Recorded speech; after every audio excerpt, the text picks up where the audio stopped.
আপনি যদি মেষ রাশির মানুষ হন তাহলে এই ভিডিও আপনারই জন্য।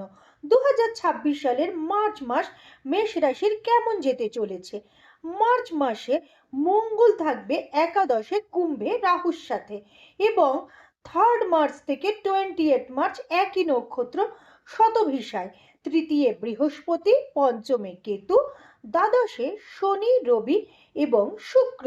স্বাস্থ্য সম্পর্কে সচেতন থাকা প্রয়োজন, বিশেষ করে চোট আঘাতজনিত সমস্যা, রক্তচাপ বা হাই ব্লাড প্রেশারের সমস্যা এবং অ্যাংজাইটির। আয়ের ক্ষেত্র মোটের উপর শুভ হলেও ব্যয়ভাব কিন্তু প্রবল থাকবে। মামলা মোকদ্দমায় যারা রয়েছেন কেসের গতি বাড়বে। রাগের মাথায় কোনো সিদ্ধান্ত একদমই নেবেন না। সন্তানের সাথে মতপার্থক্য দেখা যায়। ছাত্রছাত্রীদের মনঃসংযোগ এবং আত্মবিশ্বাসে ঘাটতি হতে পারে।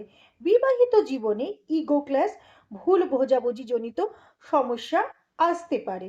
প্রতিকার হিসেবে লাইট ইয়েলো এবং অফ হোয়াইট কালার ব্যবহার করতে পারেন। এই সময়টা খারাপ না, জাস্ট একটু টাফ।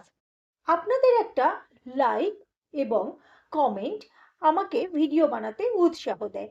চ্যানেলটা সাবস্ক্রাইব করে পাশে থাকবেন। ধন্যবাদ।